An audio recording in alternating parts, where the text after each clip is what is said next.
guys, I'm Vitale. On this episode of Laura in the Kitchen, I'm going to show you how to make an Italian classic, pasta alla matriciana.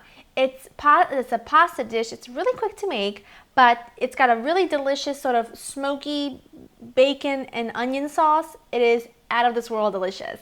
Now, to make this is what you're going to need. You're going to need some chopped either pancetta or bacon, whichever you can find.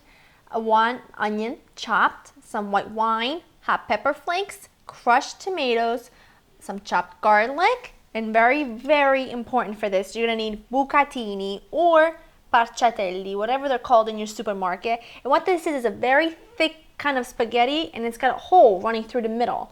I don't know if you can see that.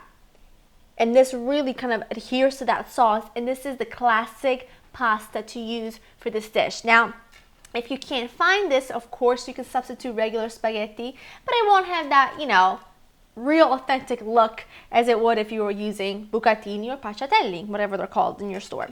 Now, you're also going to need a little bit of olive oil and just a few finishing things to finish the dish off at the end, of course, and salt and pepper. Now, every time I eat this, it just brings me back home to Italy, and it's something that I am so excited to share with you guys because it's one of those fast recipes that just one bite of it makes me think I'm sitting in the backyard at my grandma's house just eating it with my uncles at 3 o'clock in the afternoon. Alright, so let's head over to the stove so we can start cooking.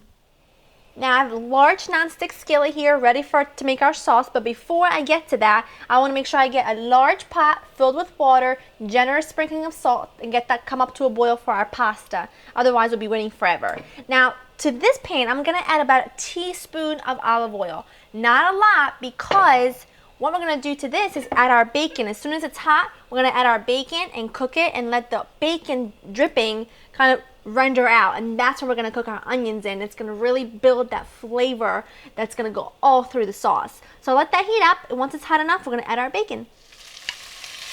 I just want to make sure you give this a little slow stir, break them apart. Now, if you can find pancetta in your grocery store, you can use that, but I sometimes have a hard time finding it in my grocery store, so when I can find it, I substitute bacon. Center cut bacon is my favorite cut of bacon, so that's usually my go-to. So just keep an eye on this. Cook it until it starts to really cook down, but don't cook it until it's like crispy and hard, otherwise it'll ruin the dish. Now I've had my bacon cooking for about 3 or 4 minutes, and this is perfect. It's just starting to crisp up around the edges, but it's not super hard yet. So at this point, using a slotted spoon, I'm actually going to turn this down so I don't get splattered. I'm just going to remove the bacon from the pan onto a plate. But I want to leave those drippings in that pan because I want to be able to cook my onions in there and get a lot of flavor out of it. Now add your onions to the hot pan, just like so. I've reduced my heat to medium, and I'm going to let these onions cook for about 6 to 8 minutes until they really start to break down. Now that my onions are nice and translucent, I'm going to add in my minced garlic, just about 1 clove. You don't want too much. We're also going to add a pinch of hot pepper flakes. This is really, really important, but you can go as hot or as mild as you like. I like things a little spicy, so I'm going to go with a nice pinch. Let that cook for about a minute. Now we're going to add in our bacon back in. Stir that up. Now to this we're going to add some white wine. Make sure you choose a wine that you like to drink because it's going to concentrate the flavor. And if it's not good to begin with, it's going to ruin your dish. Let that cook for a few minutes until the wine reduces by half. Now that my wine has reduced, I'm going to add in my crushed Italian tomatoes. Woo! Mix that up. I'm going to turn the heat back up to medium-high. And I'm going to let this cook for about 15 to 20 minutes until it's nice and thick. My sauce is really nice and thick, which is exactly what it should look like. I'm just going to add in some basil. Just a few finishing touches. Just washed it. Make sure it's nice and clean. And now we're going to season it with some salt and pepper because we haven't seasoned it yet. We want to make sure we season it right at the end. Salt. I've drained my pasta. Wash my hand. I drained my pasta so that's ready to go right in. Here we go. Make sure you drain it well. Woo!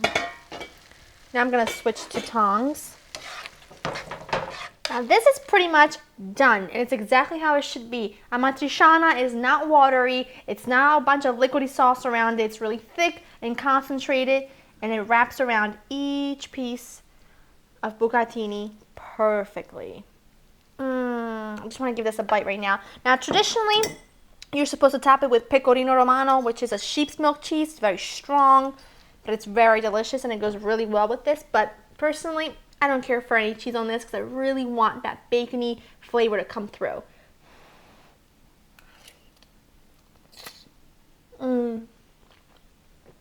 It is so good. I can't even describe it, but I'm telling you, it brings me right back to my childhood.